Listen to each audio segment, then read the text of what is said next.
Hello everyone and welcome to Mental Health Moments. The topic that we're going to be dealing with this time is a real stretch, and we're not sure if anyone is actually going to need this or not, but staying with our ability to take chances, we're going to go after it anyway and take a shot in the dark. The topic this time we want to talk about is stress.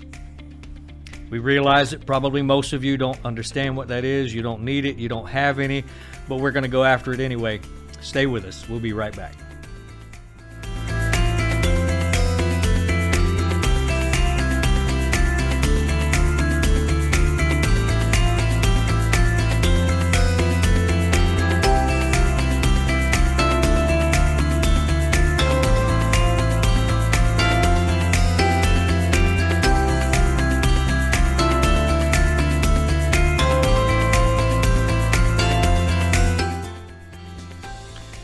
Welcome back.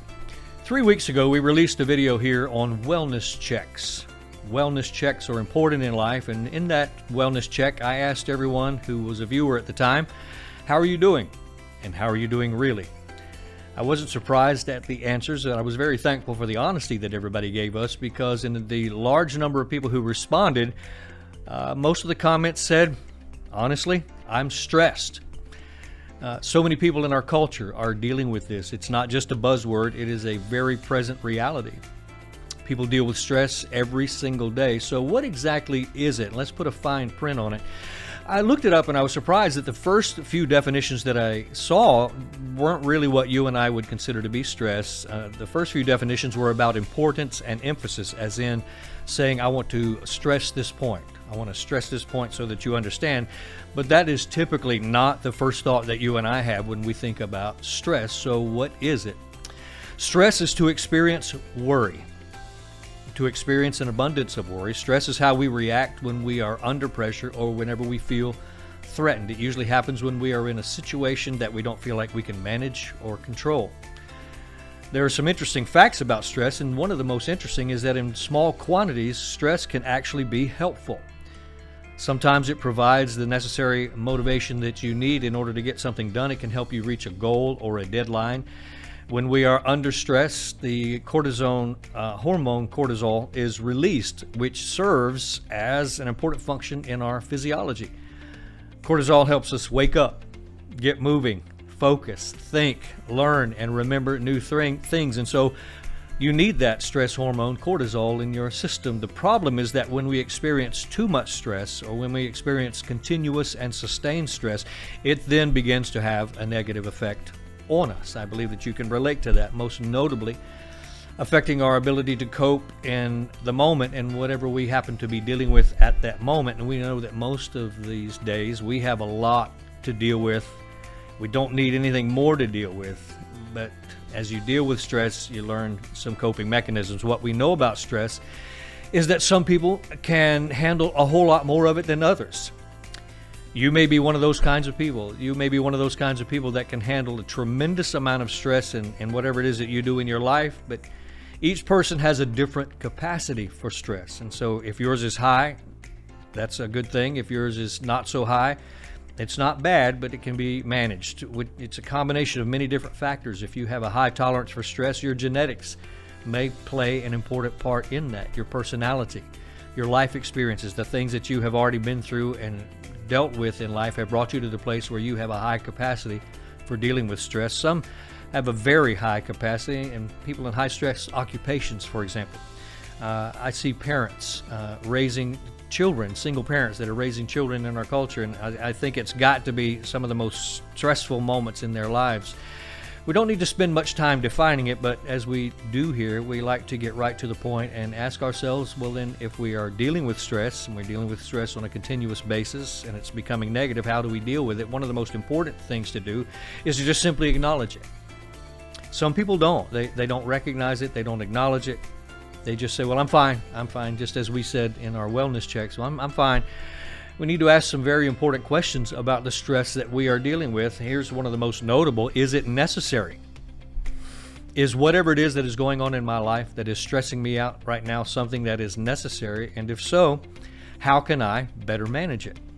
I may not be able to eliminate it, but I can certainly manage it a whole lot better than I have been. And if it's not something that is necessary, what realistic steps can I take right now to minimize it or to eliminate it in this situation altogether? You hear a lot about coping strategies.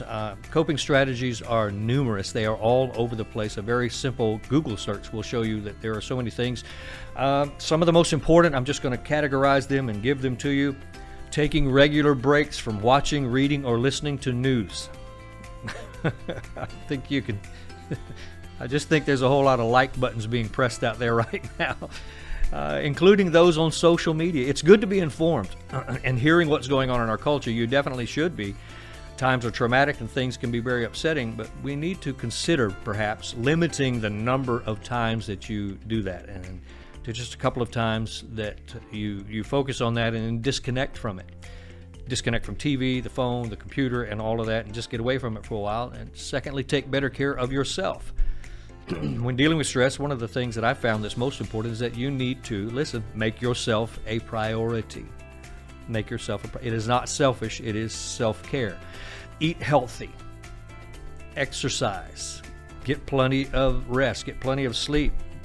I'm one of those guys that I'm a nap guy. Anybody else with me? I take naps. I encourage you to give yourself a break. If you feel stressed out, disconnect from everything and go take time for yourself. Take good care of your body. Again, try to eat healthy, well-balanced meals, exercise, get plenty of sleep. Avoid excessive use of alcohol, tobacco, and substances. Those things, they may give you a momentary help in that situation, but overall, they're not the best way. It sounds simple, but listen, breathing. Have you ever noticed it sometimes when you get stressed or stressed out that your breathing is not healthy? You don't take deep, controlled breaths. You just kind of, in and out, in and out, in and out. And as simple as it sounds, managing your breathing and focusing on your breathing is one of the most powerful coping strategies to help you deal with it. Talking to a trusted friend, a counselor. It just seems like a lot. We come back to that in this channel. We talk a lot about finding someone to talk with, a trusted friend or counselor, somebody that you can speak with in our faith. And this is a channel where we mesh all of those things together, the spiritual, the mental, and the practical. We encourage prayer. Even if you don't know that much about prayer, every study that we see tells us that when you begin to pray, it immediately has an effect on your stress levels. It begins to calm your fears and calm you down, and that's the goal. Do something that you really enjoy doing. A hobby, an interest, anything that changes the focus of your mind at the moment. So these are some simple condensed thoughts. Let me ask you, as we often do, what are your thoughts? What do you do? What do you do? What do you think when you're dealing with stress? How do you cope with that? And if you wouldn't mind in the comments there sharing that with us, we would so appreciate it. I enjoy reading the comments each week. They are always so eye-opening. Everybody has a different way. This week, as always, we're going to provide a few links for you to help you deal with stress. So right on through the week, check back and make sure that you check in on us. If you are a subscriber, we're glad to have you. If you're not, press the like button to subscribe. Let us know that you're there. If there are topics that you would like to hear about in the future, put those in the comments. And as always, we thank you for being here. We hope this time together has been helpful, and we look forward to seeing you next time right here on Mental Health Moments.